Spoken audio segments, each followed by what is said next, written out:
Cosa que hace grande a este país es que no solo permite, sino que celebra las costumbres y las historias y las culturas de los países de inmigrantes que llegan a esta nación, porque esto permite a las nuevas generaciones recordar su herencia. Ahora mismo estamos en el mes de la herencia hispana. Por eso hoy vamos a hablar de un proyecto excepcional diseñado para conservar la historia de Cuba, que el régimen castrista ha tratado de reescribirla. Principalmente es el trabajo de una sola persona, el señor Jorge Salas, que desde hace 2 años trabaja para crear un museo cubano en la pequeña Habana, y está con nosotros. Bienvenido, Jorge. Lo primero que vamos a hablar es su pasión por la historia, ¿qué lo lleva a incursionar en este proyecto? Bueno, mi pasión comienza desde pequeño, de coleccionista. Comencé coleccionando sellos, postales, y luego empecé a coleccionar todo relativo a cosas históricas. Tenía mucha curiosidad. Mi padre, cuando se sentaba en la sala de mi casa, siempre leía mucho, y eso me daba mucha curiosidad. Le preguntaba cosas y eso despertó en mí un deseo de conocimiento, que lo tenía ahí. Mi padre era muy martiano, tenía muchos libros, era una persona muy educada, y recuerdo que a principios de mi infancia venían personalidades a mi casa que yo desconocía quiénes eran, y crearon ahí como una tertulia, incluso acalorada a veces, como cubanos al fin, y todo tenía que ver con cosas históricas. Y eso pues despertó mucho interés en mí en el mundo del coleccionismo, hasta que fui mayor y llegué al exilio, y he sido parte de algunos clubes que ya no existen, como el de Ignacio, en la calle 8, que era un coleccionista famoso, que tenía unas oficinas arriba de donde estaba la casa de la Guayabera, de Pepe Berta, y luego conocí a personas como Julián Valdés, Ramiro Casañas, personas que tenían mucho amor patrio, y que a pesar de lo ajetreado que se vive aquí, tenían ese tiempo, que también eran tiempos que eran diferentes. Claro, oye, pero crear un museo no es una tarea fácil, sobre todo si es un museo histórico, porque requiere buscar cosas donde las personas se paren frente a ellas y digan, wow,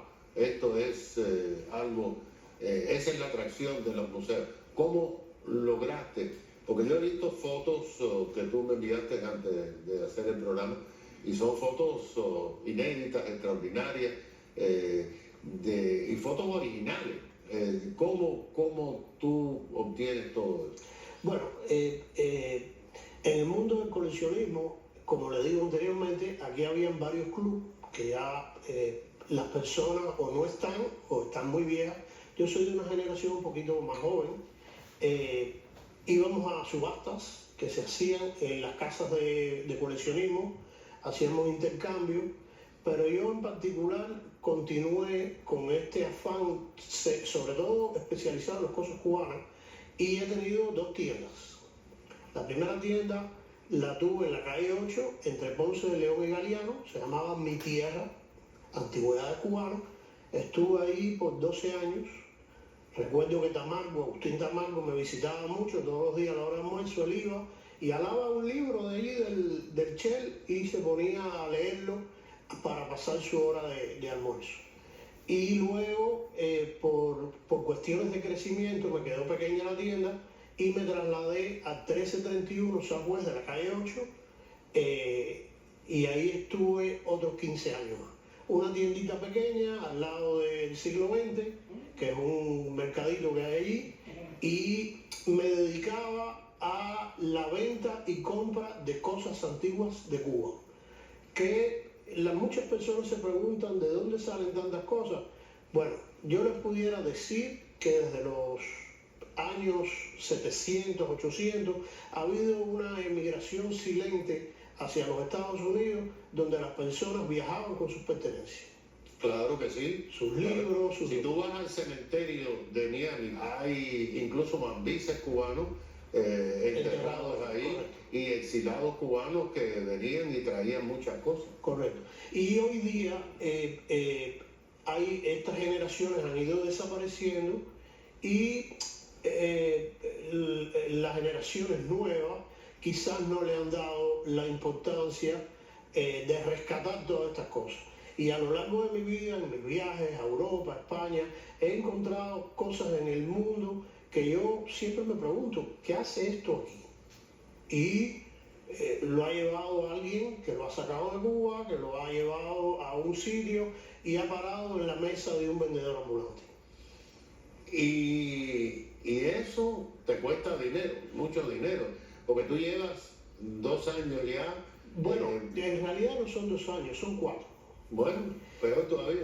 Llevo 4 años en este local que primeramente lo alquilé y lo reacondicioné. Y fue una tarea un poco difícil porque lo tuve que reacondicionar con las cosas dentro.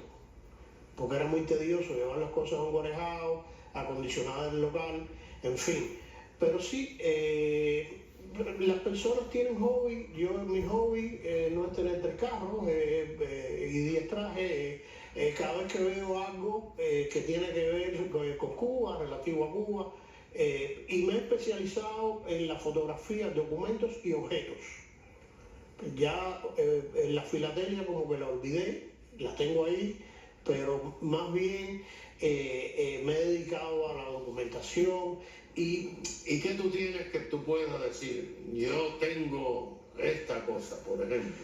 Bueno, tengo en mi posesión más de 500 cartas inéditas de patriotas, de diferentes rangos. Cuando pensamos en patriotas, pues todos los patriotas, desde Agramonte, Máximo Gómez, tengo 10 cartas de Martí. Originales. La mayoría de estas cartas son adquiridas de cosas que ellos dejaron a lo largo de su vida en el momento histórico que estuvieron en Estados Unidos. Alguien por alguna razón las guardó y luego terminó, como te digo, en la mesa de un vendedor ambulante. Y hoy día también hay muchas cosas que se venden en eBay, de familias que la familia pues ha muerto y sus sucesores pues tienden a vender estas cosas, y ahí estoy yo esperando que salga algo, porque la idea, cuando uno ya se adentra en este mundo, es muy complicado, es como una adrenalina. Cada vez que yo toco una carta de estas personas, siento que pudo haber caído una gota de sudor de esa persona en esa carta, porque había calor o simplemente su perfume quedó ahí. Es algo que no lo puedo describir, pero me he dedicado a comprar. Bueno, ya tienes un nombre casi pues garantizado, porque aquí tenemos el Museo Americano de la Diáspora Cubana, que le dicen el Museo Cubano, pero tú tienes ya un nombre. Sí, en mis investigaciones sobre este museo está más dedicado a la vida del exilio, es decir, a post-1959, la vida que hemos tenido todos los exiliados fuera, en fin. Yo he tratado de hacer un recorrido en paredes de un libro de historia de Cuba, que en un orden cronológico, desde que nos descubrieron, el proceso de los nativos de Cuba, la esclavitud, la colonia, la primera guerra del grito de independencia, del 10 de octubre, y así sucesivamente he ido recorriendo en el espacio que tengo, como si estuvieras mirando un libro lleno de fotos, artículos. ¿Todavía no está abierto? No estoy ni cerca de abrir, porque aún estoy haciendo ahora la pared de la intervención americana, que es un tema que me interesa mucho, porque se ha demonizado mucho en la intervención americana. Esa es otra cosa que hay que tratar. Hay mucho desconocimiento sobre eso y yo voy a demostrar con documentos. Es muy importante también entender que todo esto yo lo he hecho apoyado con un trabajo periodístico que previamente se ha hecho, que es en las revistas Carteles y Revista Bohemia, claro, desde sus inicios, donde los periodistas de la época, que eran muy sagaces, hacían trabajos periodísticos, claro, muy importantes, y yo me apoyo mucho en estos trabajos periodísticos. Todavía no hay fecha tentativa para...